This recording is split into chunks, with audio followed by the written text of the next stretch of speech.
What up, what up, what up? What's up? What's up? Man, we got your time. We're going to do a quick special check-in episode on this Monday night. We got Monday Night Football.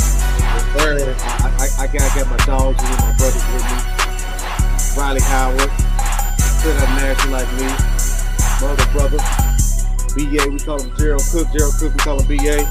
from Birmingham. What it What's do? going on, fellas? What's up, Nothing Reno? much, man. That much. Oh yeah, man. Shoot, man. I said, man, I just wanted to check in with y'all, man, because it's like with the season coming to an end, and y'all know about me, everything I've been covering, all things TSU and sports like that, man. But you know, for me, when it comes to what I'm about to do going forward with just the shows or whatever, it's going to be more so just giving folks insight to what it is, what it feels like to be just one of us, one of the boys, man. So, like I said, we're not going to do this thing too long tonight, man, but I just want to give some folks a little insights of what it's like, man. Just being one of the boys, man. So, but before we do any of that stuff, man, just want to check in on y'all, man. Talk to me, Riley, man. I know you got your phone been ringing off the hook with some of your guys, man, going into what are they transferring? Man, From one school to the next, or getting ready for college, man. What does it look like for you? yeah, man. Just it's that time, man. I call it Christmas season. You know what I mean? Somebody gonna be blessed, and somebody gonna be crying like the Grinch done came through. so man, it's just a part of it, man. What college football done went now. So, but I got a bunch of guys who are headed off to college, going to some D1s and trying to land some guys with us with Big Blue, and man, trying to get them on the yard, man. And then I got guys who hitting the portal at all levels. So, man, hopefully we'll be able to land a few of those guys like we were in the last cycle.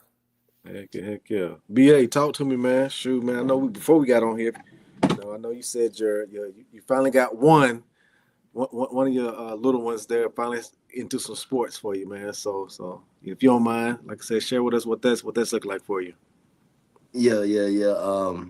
My middle girl, she's invested in basketball now. So we just left a game tonight, and to see her out there, not pushing her at all, and she came to me and asked, could she play, and now I'm seeing that she's invested. I'm really finna invest in her now and go ahead and put it out of her. So, I see the potential there. Yeah. Good deal, man. Shoot, man. Y'all know me, man. It's I got these young kids right now, these young Yes, boys. sir.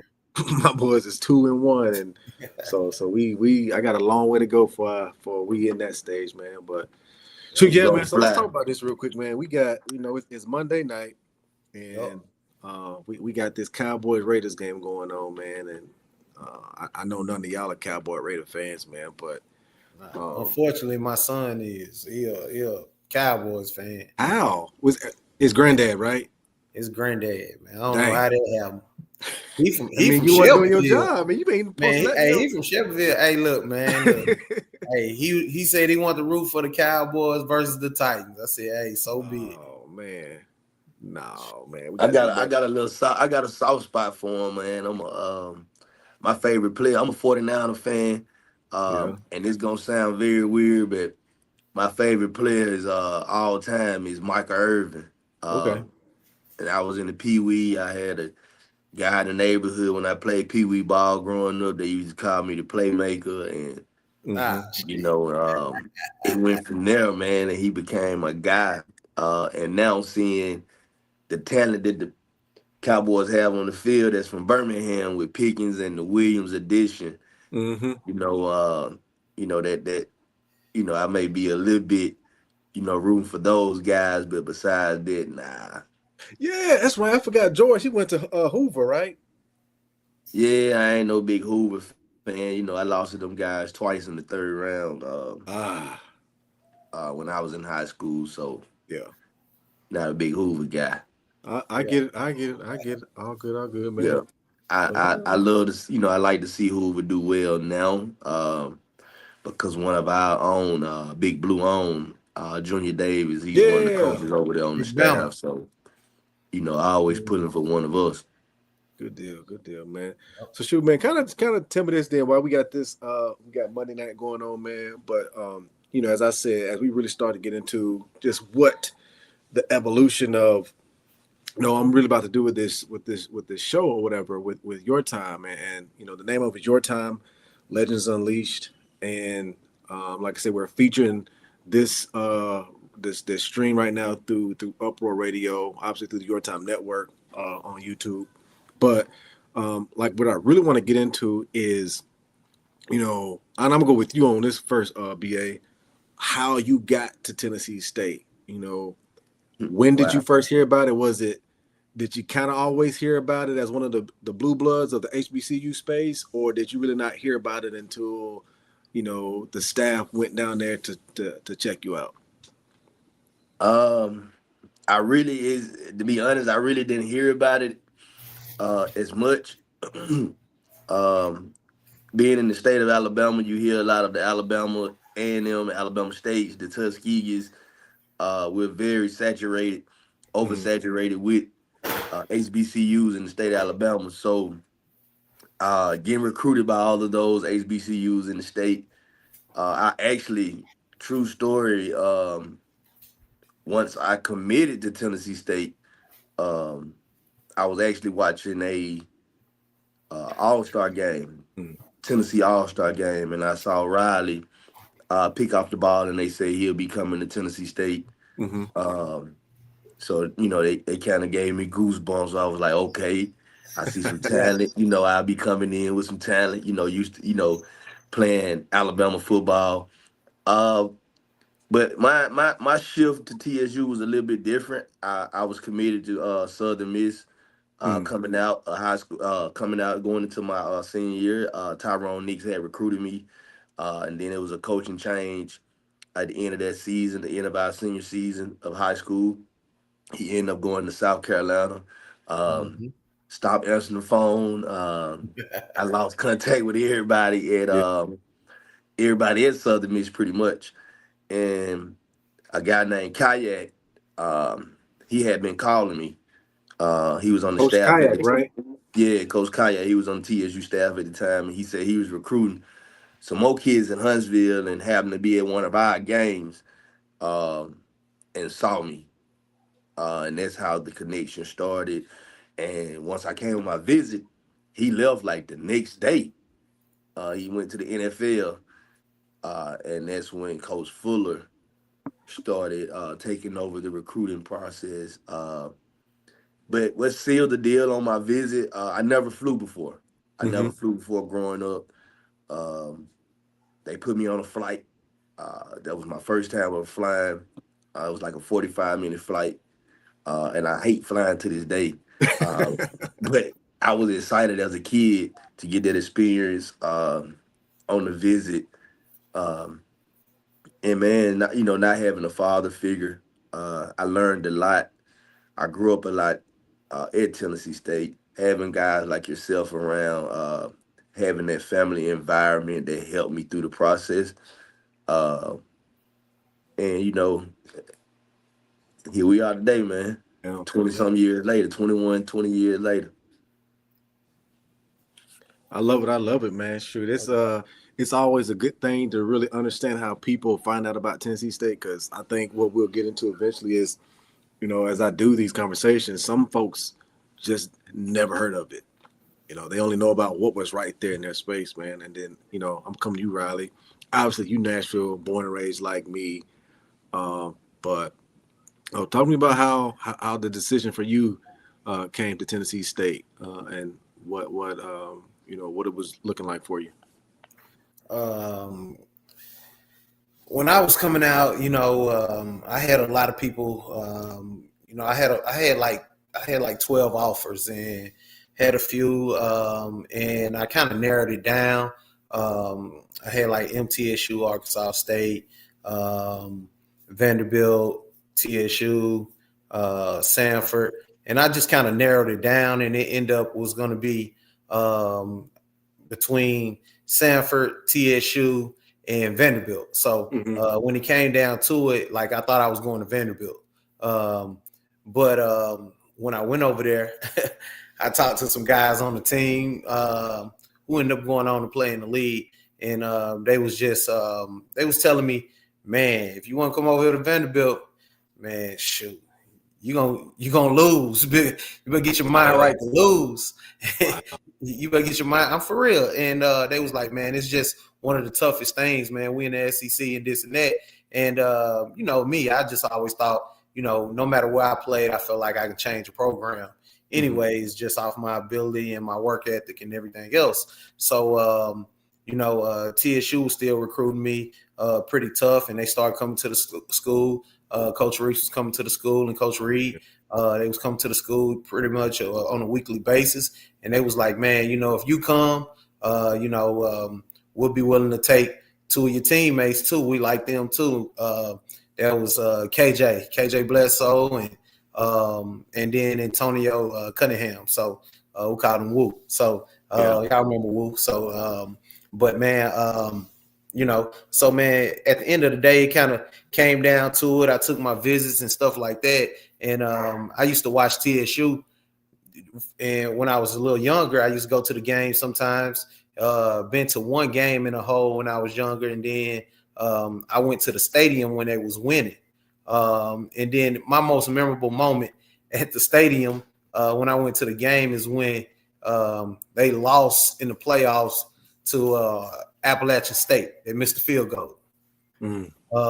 So they ended up losing to Appalachian State, and they was number one in the country, but they won the OVC back-to-back and things like that. So I remember that, and I knew TSU was a winning program. So I said, No.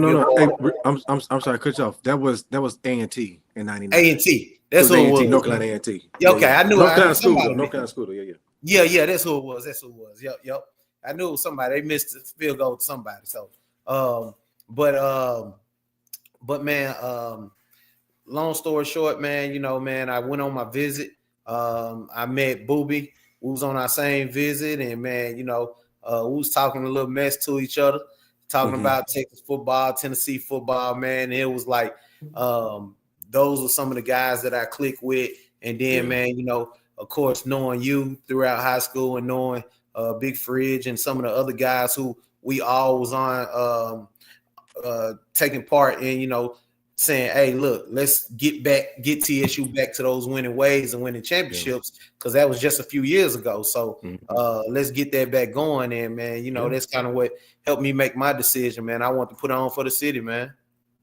Definitely, man. I'll tell you, for me, it wasn't that. And rather, you know, this me coming out of Pearl, man. It was, I didn't start receiving true interest until my senior year. And it didn't happen until like week 4 of my senior year.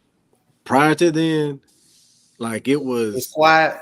It was quiet. Like I got letters, but you know how it is. That's back when we was getting letters, y'all. Right? For kids who don't understand, like you was getting letters. Put them on your wall. You knew it was legitimate if it was. You knew it was legitimate if they was writing it for real, or if it was typed. If it was typed, it was like, oh, this some generic letter. They got your information. You still feel good about it because at least you got it sent your way and you get to walk around and show some people. But until they put that pen to that paper, you know, it wasn't the same, right? So, you know, I my senior year, we come out, have a great opening weeks, right, man, and do what we do. But I didn't start getting any real, you know, looks until then mid-year. And my dad had to talk to me. He talked to me about the window. He was like, you know, your window started off like this, and now it's looking like this. And I just kept pushing through that season. And I get through the season, and at the time, again, I still do not have any offers. I knew that App State had came by the school and asked about me, but my grades were not up to par at the time. You know, I literally in those core courses, I was getting a C and getting up out of it. I wasn't trying. And but so the sidebar is the reason why I was acting like that was because I was in the business magnet program at the school. So I'm thinking if I'm taking care of all my business magnet courses and I'm knocking those out. But NCAA clearinghouse is not carrying none of those courses. So So they step away. Then it falls to I had uh, I had before then also I had University of Nebraska had came by the school because that's when they were in which right, like they were recruiting. I had some D1 guys that I was playing with, Yeah. John Hathaway, Josh Neal, Marcus Rayford, Sugar Bear, right? Yeah. So I had them. So But you carried the team though. I was getting a look, right? I was just getting a look, but it again they're showing interest. At least they said, you know what, we got other guys that we've marked, but if they fall through, we can come back to you. Yeah. Then I get a phone call from Nebraska Omaha, a D2 school, and that was growing to be like one of the top D2 schools, or whatever. That was the first time I actually took a visit. So I go visit them, step in Omaha. I get off the plane. It's like 2 degrees. I'm just like, yeah, this ain't the move. Yeah. But regardless, I did like a real workout. They Uh-huh. put me in shells, and I went through drills. Right? I went through the whole That ain't thing. even legal no more. Right. They put me in shells and helmet. I went through drills, and they was just loving it. And sure enough, they started to get wind about TSU was starting to come on strong because by week 9 of our high school year, Riley, I had Coach Thomas DT. Remember DN coach? Yeah. He come by the house, and that's when I officially got the offer. Then, but again, this is week 9, and the season I had as a senior, not let alone a junior, but the senior season I had. That's when I finally got the offer from them. Yeah. And then so from there, it just kind of just panned out to where it just came down to those two. It was like, if I go to Nebraska Omaha, I'm going to play quarterback. If I go to Tennessee State, I'm going to play DB. And all this is what it came down to, man. I just remembered growing up, going to the hole, and just being a part of that environment and wanting to be in that environment. And ultimately, that's what it just came down to, right? Like I said, just chose Tennessee State, man. And like I said, the rest is history. And, I got asked one time that, do you ever think about the what if? And honestly, I don't. I am more than happy with my decision because if I go to that D2 school, could stuff have went totally different for me? Probably. Probably would have went different. I would have had the ball in my hand as a quarterback and doing a whole lot more, and I could have created some magic there. But knowing what I know now, there's no way I'm giving up all of that. Because of that. I mean, I get y'all, I get my wife, my kids. Like that, you're talking about a whole lot. That's a totally different ripple from that point, man. So it's different, man. So man. Yeah, man. I don't think I would have changed it, man. Even though I had bigger options and I was, one of the top DBs in the Southeast region, man. But like, I tell people all the time, I wouldn't change it for the world. Because man, I met my lifelong friends. Man, my wife went there, I think I had my first son there in the new apartments or something, you know what I mean? So man, so man, it was it was it's just those memories that you don't get, you know what I mean? You don't get and just that brotherhood, because I talk to a lot of guys and know a lot of people who went to other schools, man, and they don't have that bond that we have. No, they don't. Never do. They don't. Yeah, I've been here. I heard that a lot too about the bond not being there at other schools. Yeah, it's definitely a good one, man, and that's why that's like I said after. That's why when I'm going to do these episodes, so for the folks listening in right now, they know the normal crew, me, Flam, B. Bowder, right, and what you're going to hear in this is when Flam gets to lead his show with the guys he got to play with. I promise you, you're going to hear a lot of the same drives and connections and reasons on why Tennessee State being one of the boys is so powerful. And Same thing with Bather. Also, even though Bather crossed with us, right?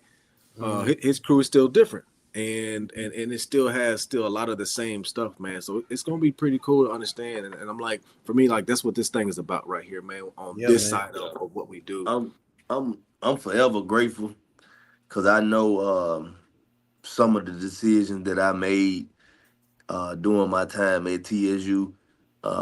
Some other universities wouldn't have gave me grace, Mm, uh, and having a person like Coach Reed in my corner at the time, I don't know if I would have had that at another university. Seeing now that I'm a coach and seeing some of my kids go through some of those same things that I went through and some of the same experiences, they're not given that grace at those universities and those schools that they attend. So, man, I'm forever grateful. Like, it's a part of me. You know, yeah, Right. it is. It is, man. It is. It is. Yeah, So good man. deal, man. So real quick, now that let's talk about this experience of like now once you on campus, right? And um I shared this story with Jay Sean.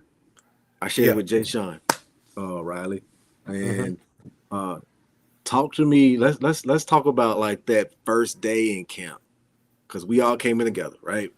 Yeah. So, what were you all feeling? I'm gonna go you first on this, right? Like, what was you feeling?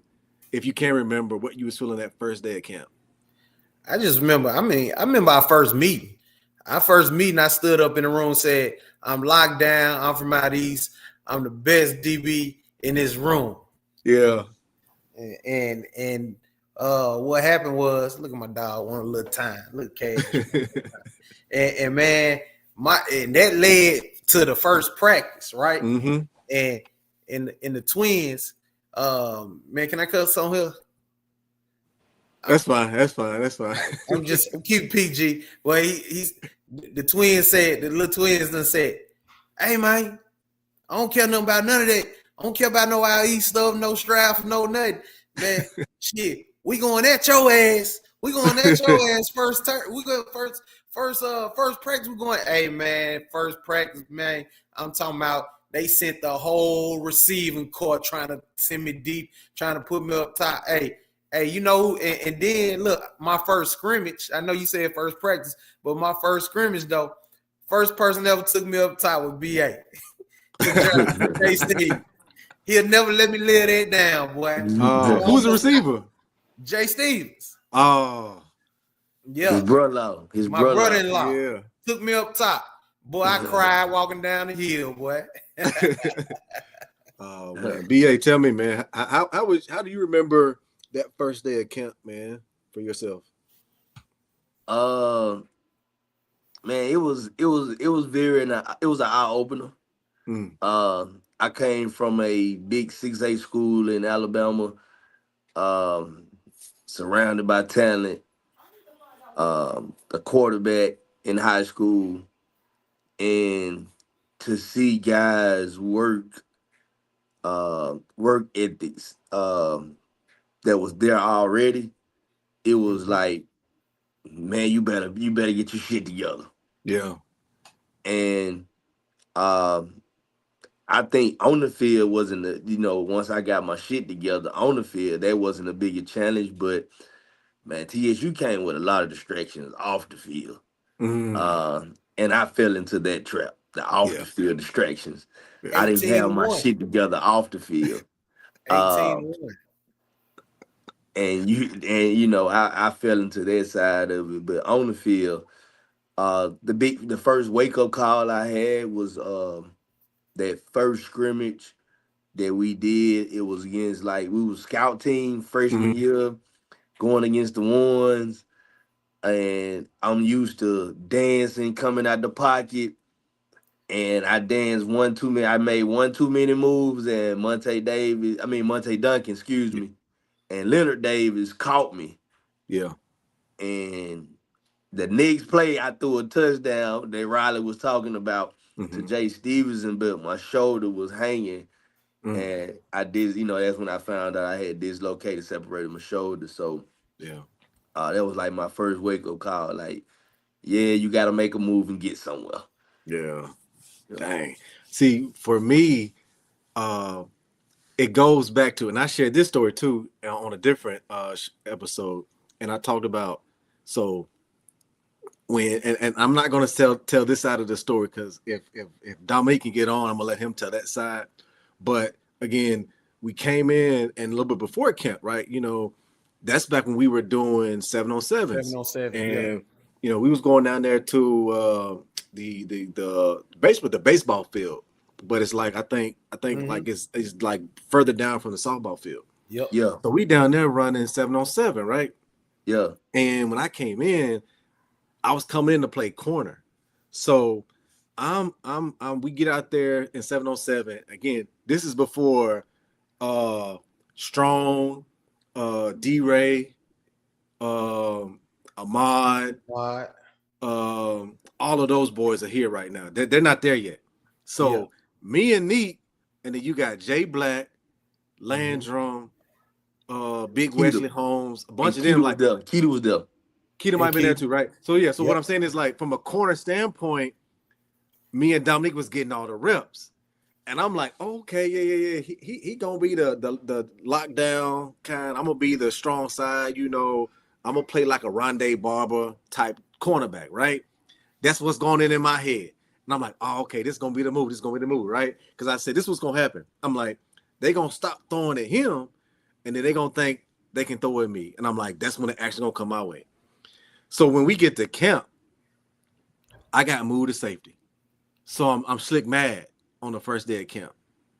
The whole time I'm slick mad because I'm just like, dude, like in my head, y'all gotta understand something. I had my whole career by this time planned out in my head. I'm like, okay, I'm gonna be playing corner. We're gonna battle out playing corner, we're gonna figure it out, right? I get moved to safety, and you know, the safety room was already super loaded with so many freshmen safeties, not to mention upperclassmen, because you had, as I mentioned, you had Keita, Landrum, who went league, Jay Black, who should have went, Olton, Chris you Spears. I ain't talking about freshman yet. Oh, Before you get to the freshman, you upperclassmen. still had J. Carlos. You had J. Rowe, Carlos. J. Right. So you Rowe, had all of Carlos. them. You had all of them playing safety. And then the freshmen, you had me, Spears, Shea Wall, I think Woo. Woo. I don't even know if he came, but I mean Woo was there for a week. Right. See what I'm He saying? made So the it's just first like, so week. you had all of that going on. So I was just like, man, this thing here just super loaded now. But so I had to get back readjusted, you know, to all of that, man. But the main thing I definitely remember was a lot of the stuff my dad told me of, man, when you hit that hill, head to the Tigers Den, you know, on the top field, and you know all the stuff he used to share with me about that whole experience, and just feeling that same stuff. And even before we did that, hell, that damn conditioning test, you know, what we did like 200-300 yard shows or 300-300 yard shows or something like that. Nah, it was 4. It was like 4. Whatever it was, we survived it. But yeah, all of us was. I said, I told this story. I'm leaning over the trash can. It was a bunch of us. Just like I said, I couldn't fail. I'm like, we're gonna have to find a way, you know. And shout out to Coach Losi. He got his first start with us, man, and he now doing big things in the Big Ten, man. So yeah, man. It was that first day was just it was as BA said, it was definitely an adjustment, you know, to it. Because for me, I back in high school, we didn't go through like that level of summer training back in high school. We didn't. It was okay, once you're legal to go back to doing practice before the season start, you did that. You know, that was my first time. College was my first time doing a tour day. Yeah, man. I know my first y'all probably did 2 days in Birmingham, but for us, I don't know about Riley, y'all, but we didn't do no 2 days. So like it was adjusting to 2 days and not knowing how to get your legs ready. And just that first week of camp, it don't even matter. Like you can come into camp in shape and all of that stuff. It does not matter. Like your legs are going to break down. It's just a matter of being able to recover faster than the rest of them. And we none of did that stuff, all of that stuff, for me was just an eye opener. we did tour days, but it still was a grind because the sun up the sun down. Yeah. The meetings, like I wasn't used to that in high school. Yeah. Like the tour days was cool because you practice in the morning, you come back in the afternoon, and you still can go home and go to sleep. Yeah. But you gotta wake up at 6, be at breakfast at 7, go to meetings at 8 or 9, then practice, then go to lunch, then rest, then come to meetings, then go back to practice, then so the everyday grind from sun up to sundown.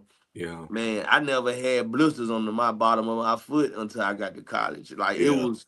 it was pains and sufferings that I didn't know about until I got to college. So Yeah. man, yeah, Hey, it made me better. I don't even absolutely. think I remember me and C5 going into our red shirt junior year. We was talking about transferring, and I'm happy that we didn't, because these kids these days have it so easy just to jump in the portal if it don't work out. Uh, but the life lessons that you get out of sticking it out, grinding it out. Everybody's not gonna make it to the league. Everybody's Mm-hmm. not gonna uh, have the career that Steve McNair might have had when he was in college Yeah. as a quarterback. But the experiences, the relationships, the life lessons that I learned, uh, I'm forever grateful for those. Yep. Hey, real quick, man. We got to welcome Dub to the show. Larry Williford. What Can up, y'all hear Doug? me? Man, we can hear you, man. Turn on some light, man. You over there sitting in the dark, like you working in the warehouse somewhere. Mr. South Georgia himself. They don't got lights in South Georgia. Nah, man, I wasn't I wasn't sure what was going on, man. So I got to check back in. I got something else going on, man. I apologize, fellas. Oh man, tap back in, man. Once you get to a Yeah, good spot. Yeah, give handle me. that. Handle All right. that. Hey man, we gonna be in Atlanta first week of December 2 SEC weekend. Bring your ass to Atlanta too, man. It'll be good to see you too. All right. Oh yeah. Heck yeah, man. Hey, Good man. deal, good deal. Hey, first, I just remember, man, like how hard camp was. Just going back to what BA and you were saying, Reno, like, man, the adjustment, like the schedule, just, man, that grind, and none of this stuff was football related. Was in my opinion. I was like, damn, you got to do all this studying. You got to learn this. You got to watch film from the practice you just did. Well, you got to watch film again from the breakdown of one-on-ones to you got special teams meeting. You got all these different meetings. You got to check in for this. You got to check in for that. Man, I think that was the biggest adjustment. And I think, like, probably, like, man, I was so fatigued. Maybe like towards the end of the week, man. Yeah. And man, I went to my dorm, and it's true story, bro. Jeremy Stevens, my brother-in-law, and KJ, bro. We was in camp first week, about the end of the first week. Go to the room, and we end up laying down, man. And I'm like, man, I don't know if college football for me. And Jeremy just busted out laughing. He said, bro, it's gonna be all right. It's gonna be all right, man. I said, nah, man, it's hard, man. He said, yeah, I felt like that too. He said, everybody going through that. So I looked over at KJ. I said, man, you feel like that? He was like, yeah, but we can't go back to the bricks. I said, yeah, you right. I'm gonna stick it out. Yeah. Man, like that's the part about, and that's why I'm so glad that now, our high schools, overall are starting to understand that, because when coaches talk about, like, that's why coaches at certain programs, that's why players were getting recruited better at certain programs, because they knew what these kids were really experiencing, before they got to college. And and we talked about that, man. Like special teams, we knew in high school, special teams probably got that one day, that one period in high school that they 15, 20 minutes. Yeah. And now, you get to now college, and now that I'm a Yeah, coach, I stress press the teams. I know how important it is because Man, I saw how important it was in college. I saw how it can change the game. man, Uh, yeah. yeah, The four phases of the kicking game, man, it's the mhm, biggest margin of field position. yeah, And a lot of people don't understand that, man. And I look at high school, a lot of high school teams now, man. The teams who don't take special teams serious, hmm, man, they just set the other team up to win because a yeah, lot of people don't take it serious. But it's you'll learn if you experience college football. If yeah, you ever played in college, and and I think, man, with some of the guys that we know, like UBA and a lot of other guys, man, who experience college football, man, take that special team serious. Those are the guys who are usually winning. definitely, yeah, man. yeah. Oh man, that's the key right there, man. And then from there, things evolve. We Mhm. get beyond that college life, and I wanna now talk about um why that brotherhood is so strong. And again, when I talk about that, I'm talking about it's like this for just about every class of guys I could think of at Tennessee State, right? But just talk about that, man. How you get beyond this, and we were fortunate enough to have one of our teammates and brother, Dominique, that goes pro, drafted first round, and we still throughout his whole career, we still found time to go catch up with him, and celebrate with him. And I remember the very same stories about guys that I played with in high school, and some of their teammates would go pro, but it's like, those guys went ghost on them, and it's like, but we didn't have that environment, man. So, your perspectives. I'll go with you on this first, BA. Your perspectives on just the ability of being able to still stay connected to a group of guys that you came in with in college, man, even beyond graduation. Man, I'm gonna use the analysis of our experience in college was like a kid in the hood. Mm-hmm. And when we talking to a lot of those other guys, like you said, they didn't have that bond. They had the experience, and I know some of your teammates. I met those guys. They played at those Big Ten ACC schools. Um, their experience more like a suburban kid. Mm-hmm. They got everything they wanted. The resources was there. They was available for them. They can pout and their problem would be solved. On the flip Yeah. side, we had to share bologna sandwiches. Yeah. You know, we was waiting on the needy fund to hit. We didn't get a check. We didn't have the resources. We had to share everything. Mm-hmm. You Yep. wear this today, I wear it tomorrow. Yep. Yeah. Uh, you wore this to the club Thursday, I'm gonna wear it Saturday. Just don't stand close to me.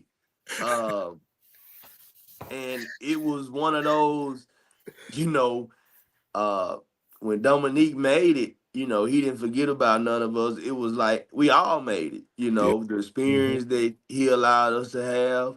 Uh, you know, and it came from that day one of us making a connection of Mm. if I have a box of chicken, we all have a box of chicken. Yeah. Mm-hmm. You know, and we shared everything. And it was just a bond that now that is just unbreakable. Yeah, man.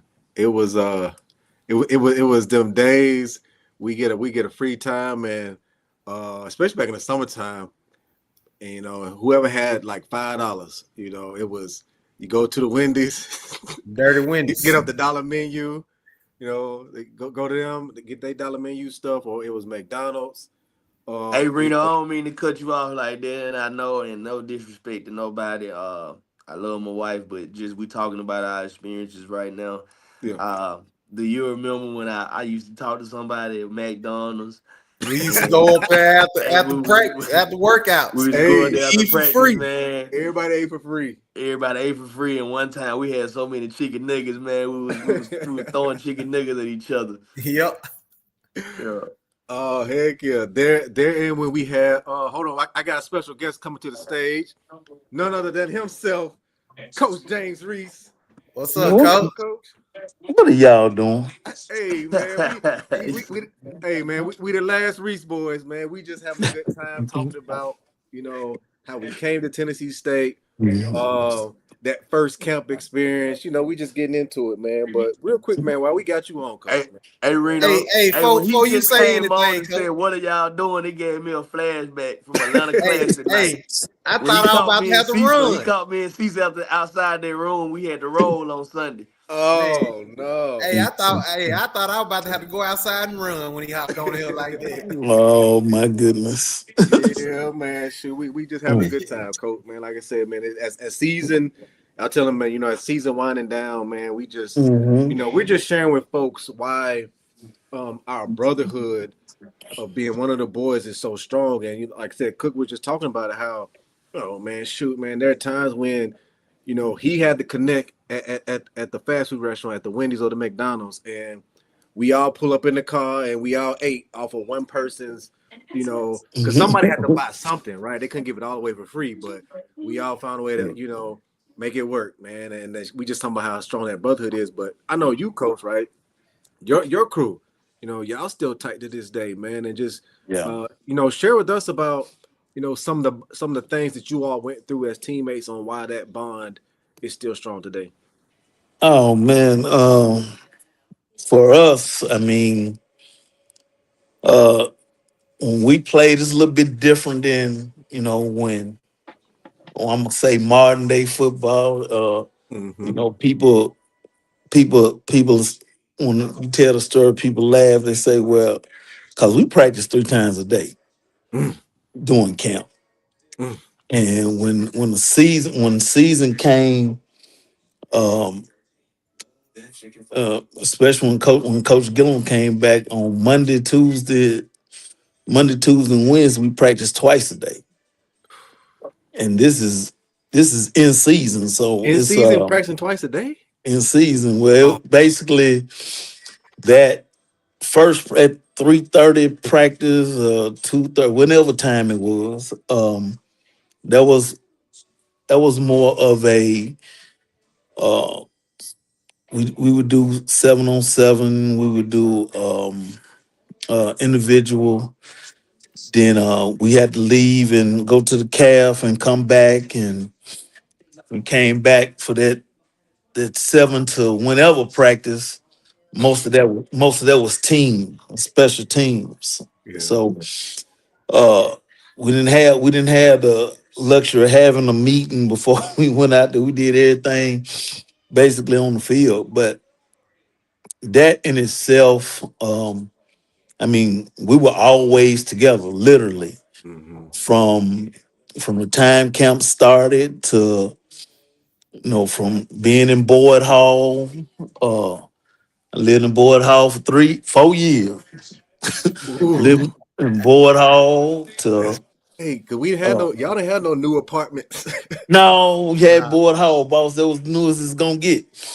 Um, no, being in Boyd Hall out with each other at all times. So, uh, and then when you know, I, Coach Thomas and Coach Gillum were very strategic in how they plan spring practice or when we had spring practice, because spring practice was that whole last month of school that you wasn't going nowhere.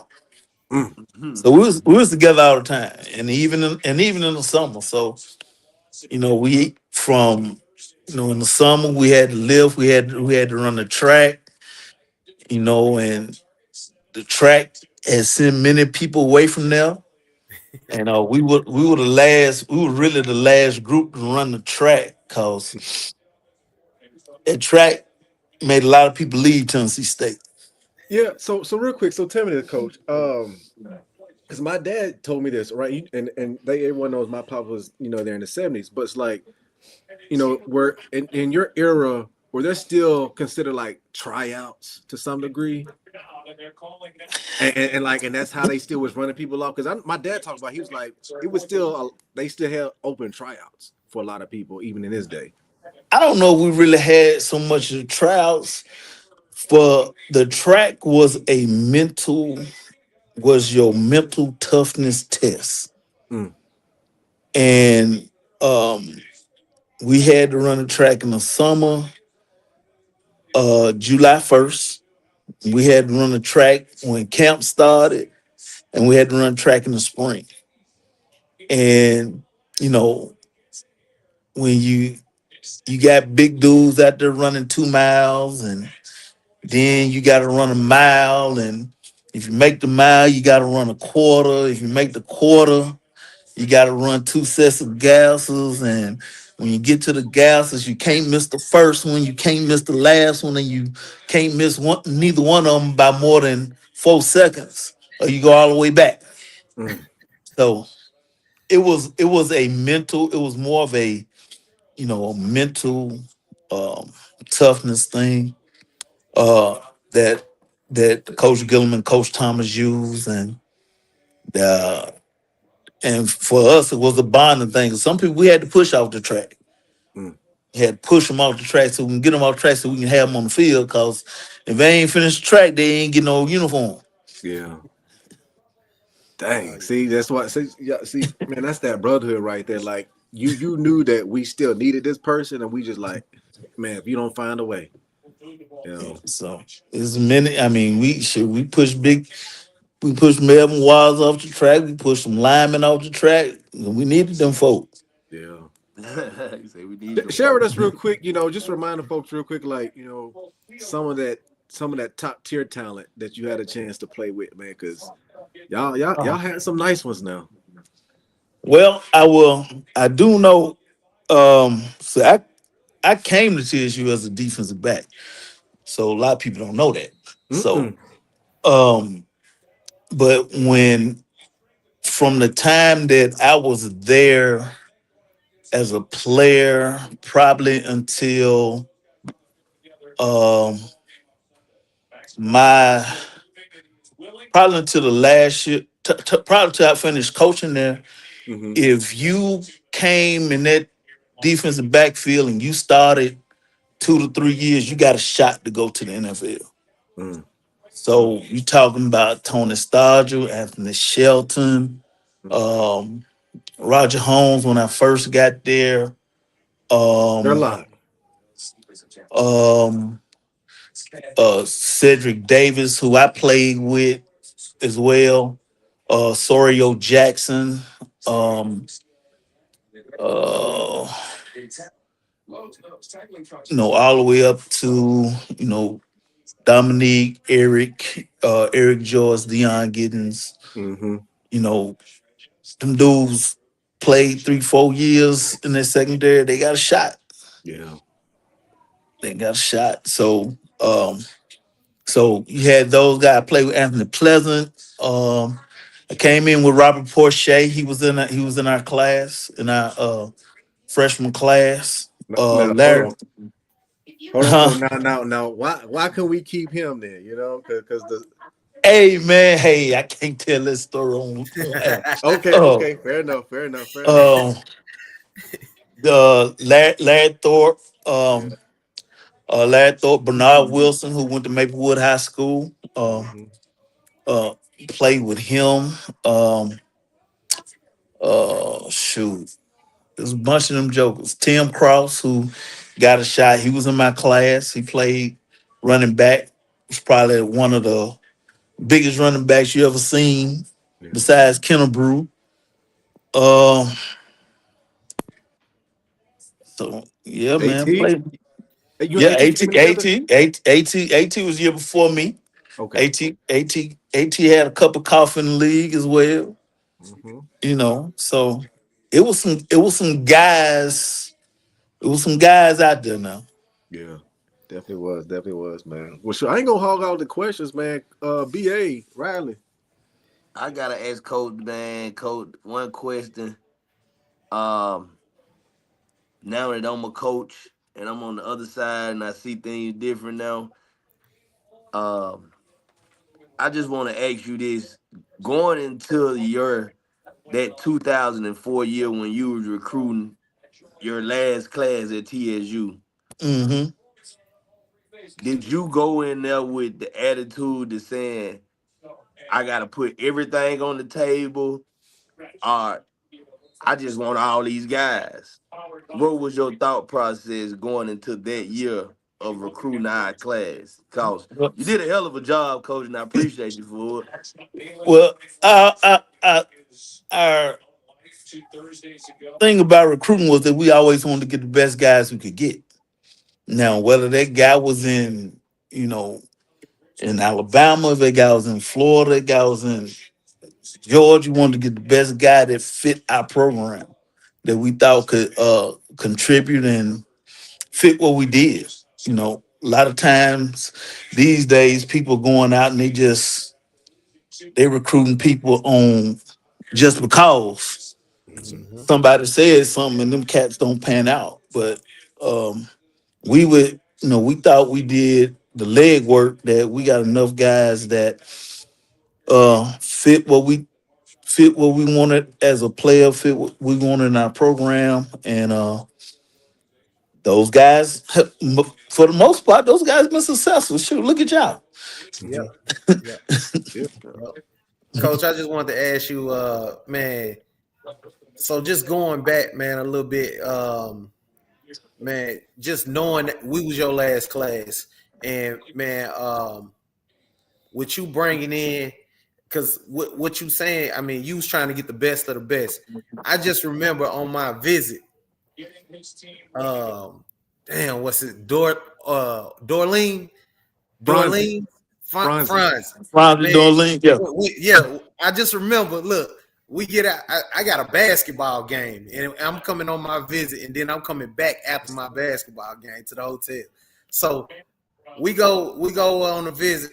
We're going to the stadium, and I just want to know, like, man, did y'all, cause man, y'all, when you say you went and got the best talent, like I seen Franzi Dorlings, what was the big dark skinned dude? Ernest. Was it Ernest. Ernest? Ernest Jones, Ernest Jones. I yeah. seen who else was they got out of and Jamar Landry. They got out the van. And I said, damn, who these grown men I'm about to be playing with? I said, And man, they was grown they were Uh-huh. grown. They were because grown. they I ain't transferred. understand. See, we Go ahead. went all the way up to New York. New York to get it. Two Yep. of them cats. Two of them, and then Landry was coming from Toledo. Mm-hmm. Right. Yeah. So when I seen them, I was like, damn. I said, man, this what college boys look like. I said, shit, I gotta eat my Wheaties. But Hey, but man, just you, doing that, coach, man, being able to, track guys from all across the world, man. And I just see, man, like the connections, man. Just man, talk to us about the bonds that you had in certain places across to help you in this recruiting world. well, I tell you what. You sometimes I mean, you got to rely on guys that, hey, that you believe in, and that you know that, hey, I can, you know, if I'm gonna take a guy that's gonna be by word of mouth per se from somebody that I know, I got to know that they got to know, what we expect of kids and what we Mm-hmm. look for. Just so happens, Franz and Ernest, they played in junior college up in New York, and Coach Thomas had uh, a connection up there because he's from that area. So Mm-hmm. we use a guy from that area to do the research, and we got the information, and it panned out.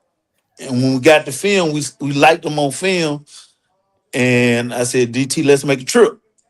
And Yeah. we went up there, and we went to the Bronx, Yep.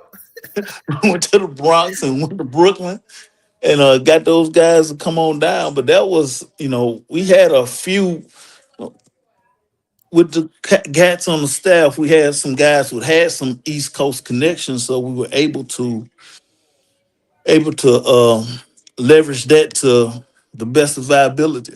Mm-hmm. Yep. I One mean, more for you, coach. One more real quick. Um, and just I'm just staying in the recruiting world. Um, talk about how important recruiting the state was for you.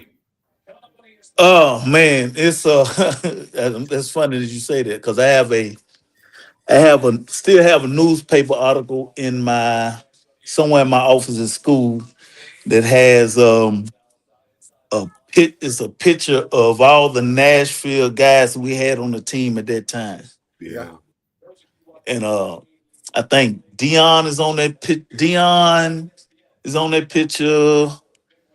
Carlo Thomas, Ed Sanders, uh who else is on that picture? Karan Key is on that picture. Mm-hmm. Eric McFarland is on that picture. Eric Joyce is on that picture. And so it was important, number one, I'm from here, so that made it that made it feasible, but we felt that, recruiting in locally could help get us some, you know, players that can contribute to the program, get more people to come see us play. And I mean it's important because but and you gotta believe in the kids that you get. Cause a Mm-hmm. lot of time, cause anybody tell you in this day of recruiting, well, I can get people say, well, I can get the third best player in Florida versus getting a player in Tennessee. Well, that might be what you want to do, but I want to do what's best for my program. Yeah. Right. So, Yeah. Yeah, coach. so Tell me this real quick. And we talking about this recruiting stuff, man. And you there was a hint there towards it on when it comes to the eval of what. But you've been fortunate enough to have one of your boys go play ball at Duke. From your mhm. experience as you know being the athletic principal at a local high school here, how much can you say from what you know that, and I hate to put, I'm sorry, this is going to be very general when I say this, but just from a coaching standpoint in college football, how many coaches would you say are truly looking at film and evaluating it compared to, as we've mentioned, that just, okay, I'm at this school, I know this guy has connection to these kids, all right, cool, well, let me just take his word of mouth, like Or going for off me, a I feel like database. go ahead, go ahead. I just feel like I'm just not sure about how many coaches are truly still evaluating film. Well, I think a lot depends on what you're looking for. Those top tier, those top tier guys, man, they you know they got a recruiting advantage because of where they coming from, Mm-hmm. and they know what they're looking for. I mean, just to take Mike Michael, for instance, my son that played at Duke. I can tell you that he probably had over 15 offers, and he had some SEC offers as well, and ACC and Ivy League, all that. Mhm. But those guys know they are recruiting a type, Mm. and that type guy has to fit what they want. For instance, when one one school came up to see him, I ain't gonna call no name, and he said, "I just came to look at him." And Michael said, "Well, what does that mean?" I said, "Basically, he came to see if you look like the type defensive end that they have in their program." Yeah. Um, and so when you look at that, you know, they have to look at film. Mm-hmm. They have to look at film. Some programs, do it daily. They do it daily as part of their daily routine. especially those big programs, because in 2025 they can't miss. Yeah. Mm-mm. Because if I miss in 2025, it's a problem. Yeah. You out of there. Because if I miss in 2025 in 3, 4 weeks into the season, I'm gonna be looking for a job. So I can't miss. So I think they're definitely looking at their top tier guys. Um, they're doing a lot of evaluating. Um, they do a lot of evaluating. Uh, Shoot, right now they probably looking at 24. I mean 27, 20, 28, 28 29. kids. Yeah. They looking at those kids, and Riley knows that because Yeah. Riley does a great job with you know helping prepare those guys he has in his program in the League Three for for bigger and better things. And like those guys know they have an idea about what they want, Mhm. and if you know they try to go get it. Yeah. They try to go get it, and today with NIL and you know more so now, shoot, they got to make sure they got enough money to get some of these kids because that's what some all of them want to know is how much money they gonna make. Yeah. Right. And that's why I asked the question. So maybe it's not necessarily like that kid was just a bust because I just know that throughout these, you get a lot of 4 and 5 star kids that just don't pan out like at all, and Well, there's but been some of maybe, those who but fallen from a SEC to a D2, like I'm just like maybe that kid was a 5 star in shorts and shoulder pads. I mean, in shorts and t-shirts, mhm, and Mo was a no star when they put on some equipment. Cause them when he put them pads on, there's some different makers, boss. yeah, Yep. It make the change. It changed the whole game right there. Yep. And at the end of the day, I got to know that you can make a play on the field. yeah, Mm-hmm. You look at Georgia the other day. Georgia got kids out there making plays. You look at them kids; they don't look like they ain't making no plays. They mhm, got kids out there making plays the other night yeah, that you wouldn't expect to make some plays. yeah, So, definitely, and definitely, it's all about your fit. It's all about what fits your program. Um, Definitely is definitely that. I mean, I can truly say that I can truly say, and Michael tell you that he made the right decision. He went where he felt the most comfortable. He went 3 bowl games. Won 2 of them. Got 2 degrees from one of the best schools in the world. So Mm-hmm. it depends on your fit on and what fits you. yeah. Man, it's Yeah. tough, man. It's tough. I know Riley knows it too, man, and so I think it's what I'll do, man. I'll peel back on that is because it's more than just a star, and then Riley, you can probably tell me this too, and I know probably know as well too, Coach. But I mean, some kids get ranked off of right now off of 7-on-7, and I and wouldn't then say just 7-on-7. I would okay, say okay, measurables. okay, Most the kids who get That ranked early and high, they get ranked early on measurables. mm, is right. Uh, How they it's look? measurables because How they That is look? right. Because because it's what they look. They look yeah, like you look like a football player. yeah, you got to look like a football player. And I tell everybody, like I tell the kids that's in my program, I say, hey, look, you want to go camp at, I said, I always just say, make the right decision when you're going to go camp. I said, don't let your mama go and your dad go waste money taking you all the way down the road going through SEC country and you turn on the TV and you don't look like none of these guys. I said it's public information. Go on there, look at their size, their speed, and click on their film and look at they plays they made in high school and tell me if yours look like that. If yours look like that, you'll know if you're supposed to be there. But if you not, if yours don't look like that, I mean, like, yeah, you can work to get there, but man, like some people have unrealistic goals, but man, like just man, these guys they can't miss. And I talked to a lot of the SEC coaches and man, like now, like before it even get to the coaches, like it's a chain of command, Reno. Just trying to answer some of your questions. It's a chain of command. Like it goes to analysts. The analysts got to evaluate, do an evaluation. Each program has their own way of evaluating. And Georgia might be different than Alabama. Alabama might be different than LSU. It's just whatever that pedigree is, similar to like what Coach Reese was saying. He knew what type of kids he wanted in the program. So so man, they go through that. They go through the grading rubric. All of them have a grading rubric, and they do their evaluations on what type of kids at each position.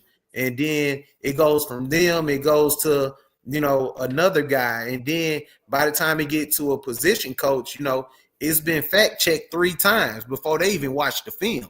A position coach even watched the film, and the position coach got to check off on it before the coordinator check off on it, and then the head coach got to check off on it. So it's so many different chains of command because just like Coach was saying, man, like if you miss, like you done, like week 3,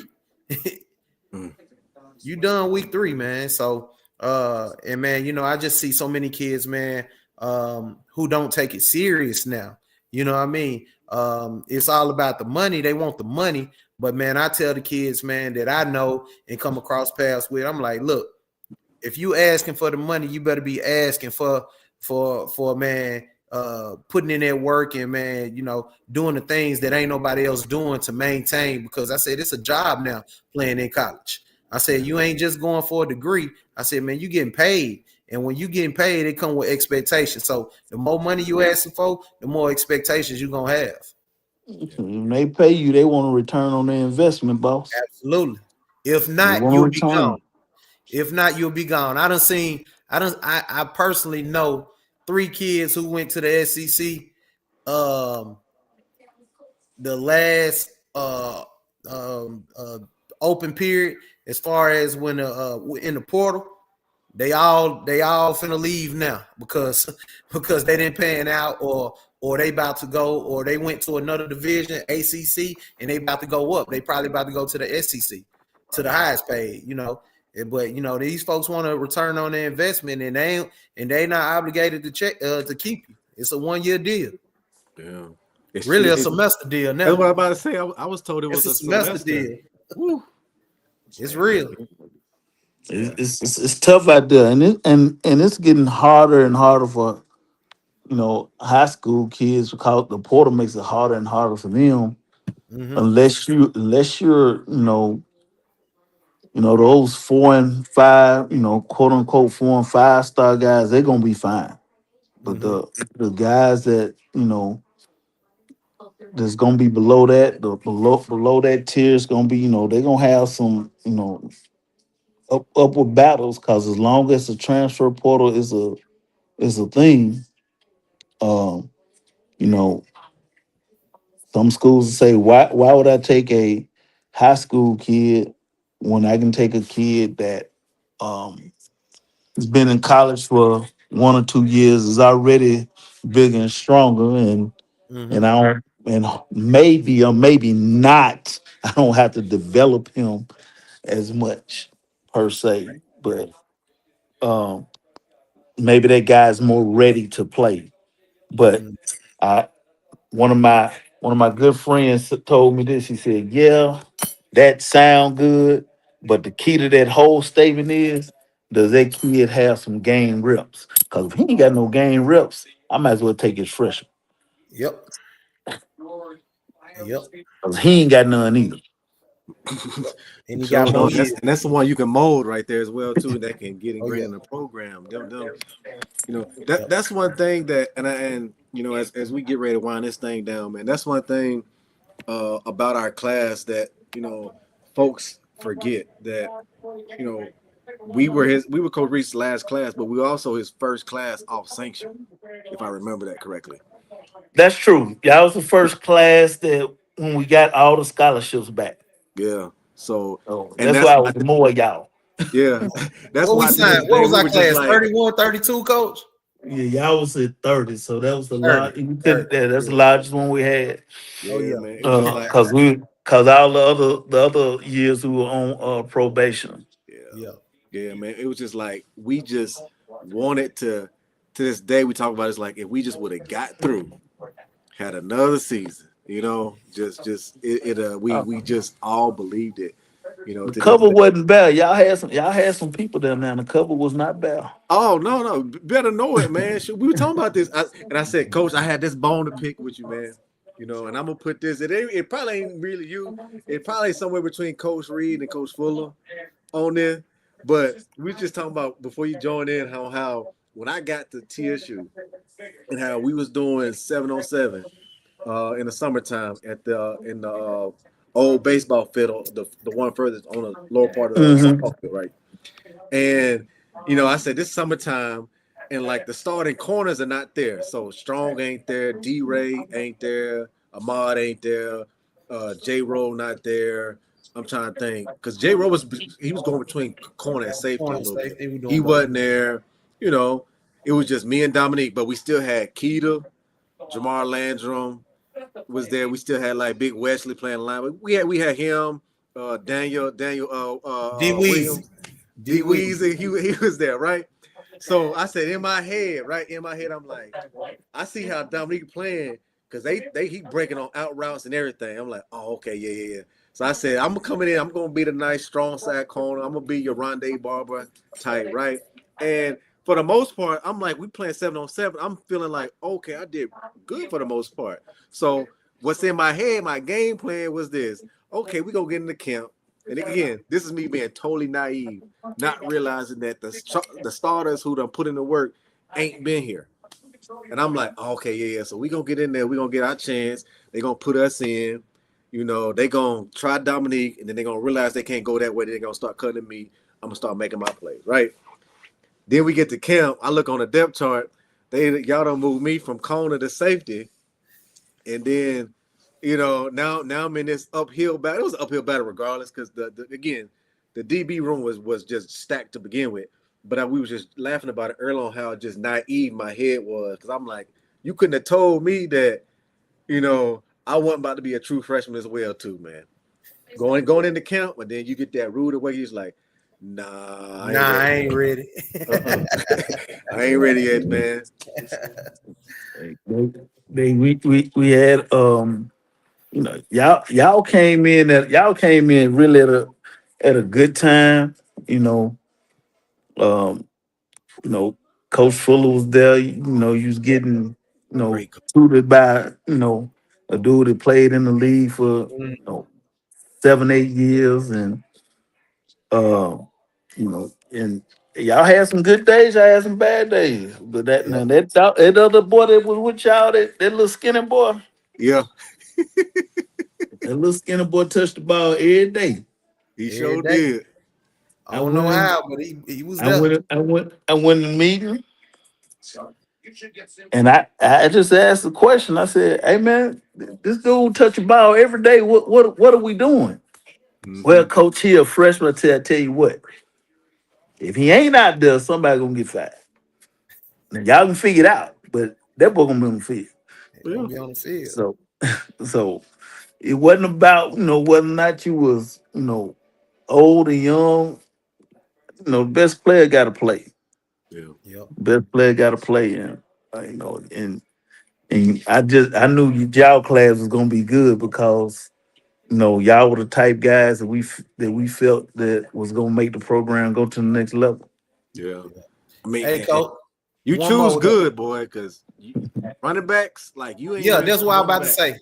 That's why I'm going to. Hey, you recruited the two leading rushers in the TSU history.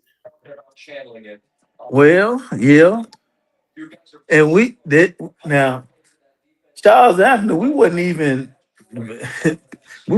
looking for Charles Anthony. Mm, We was looking at a whatever linebacker he was playing against, and Uh-huh.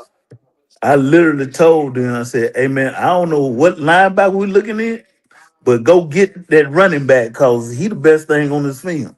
hmm. And just so happened, Charles is at Jones High.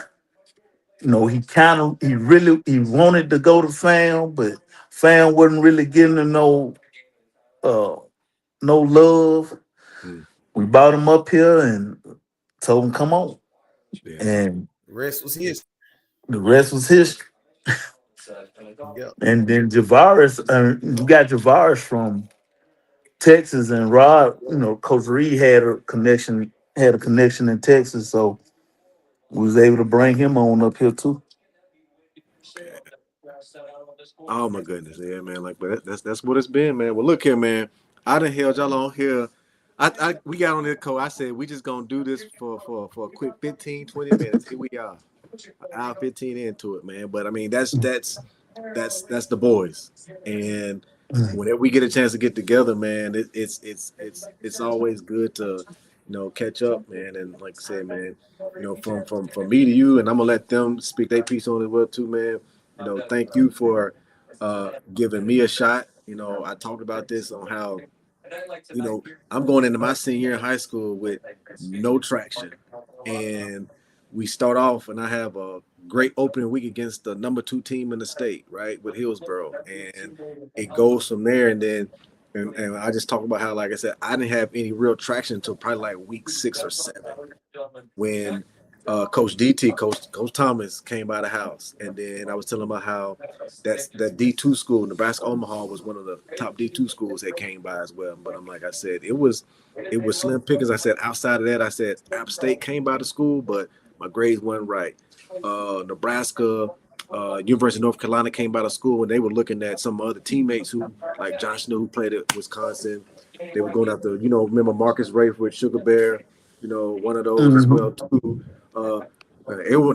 They definitely was on him because Big Raver was 6'5", 6'6", and he was 325, man, and so he definitely what the big time schools wanted. So like I was getting looks, and they come see the film because they see them, but they it was more so of they got their eyes set on other people, right? And I'm like I didn't get real traction, so you all came knocking, man, and so again for me to you, man, thank you for like I said, giving me that shot, man, and helping me find more brothers in life, man. So much thanks to you, Coach.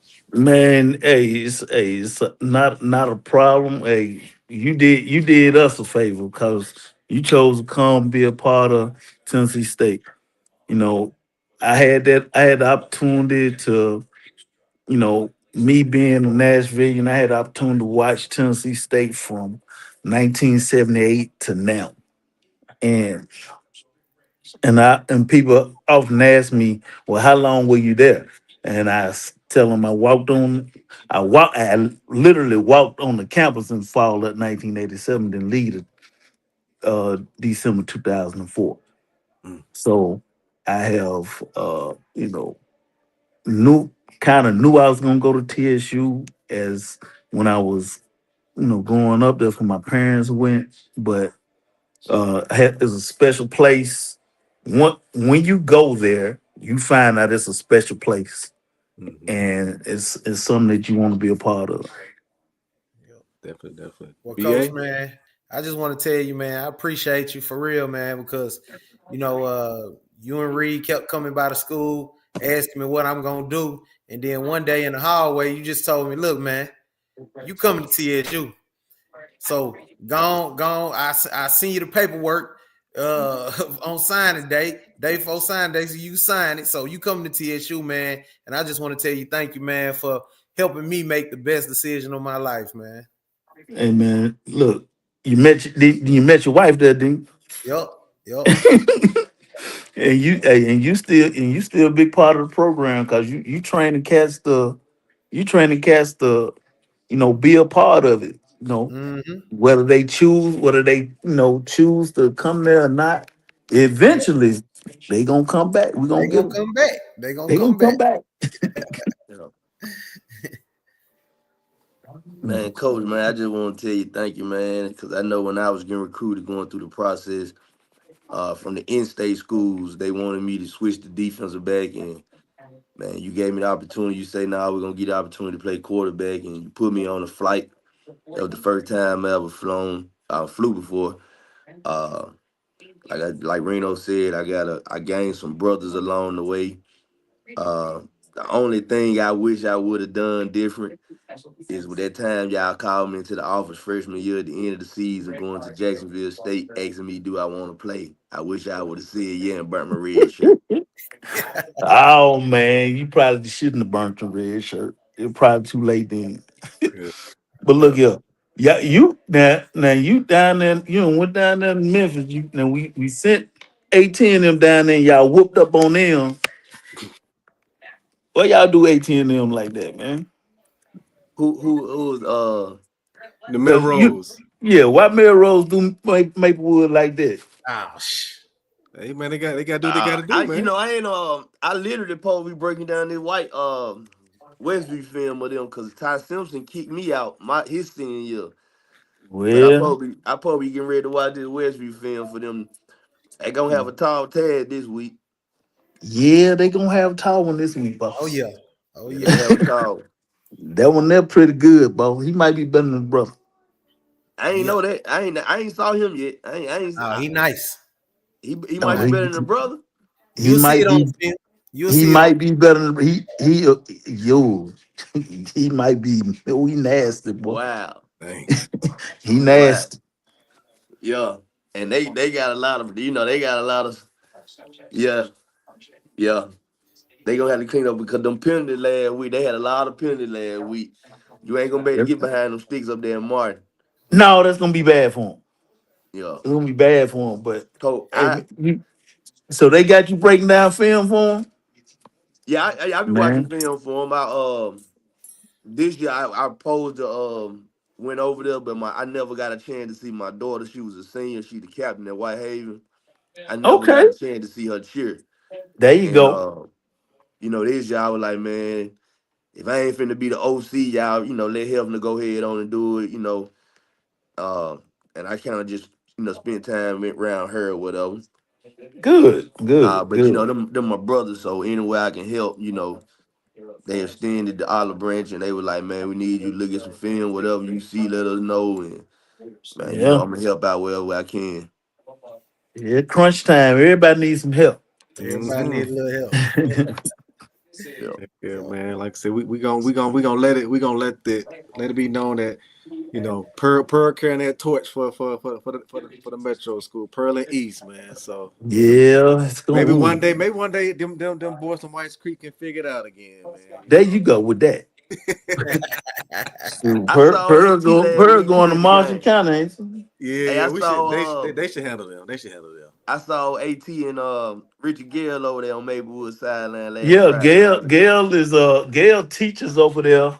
Wow. Um, he teaches over there. I was trying to get Gail over to my school, I Gotcha. didn't even know he was here. Mm. and yeah, he teaches over there. And then um, I'm sorry, and At helps him out. You know, he helps him out a little bit on game day.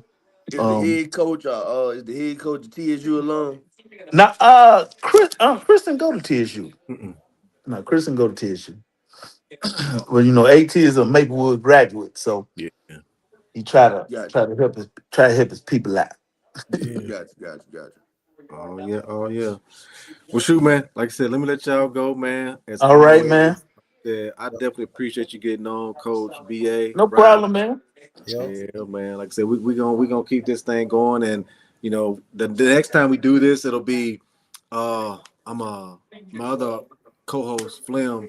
We gonna have some of them mid 90s, late 90s fellas on here, man. So we Oh we my goodness. we gonna let them have it for an hour, man. Let them get it off for a little bit. So it's gonna be a good show.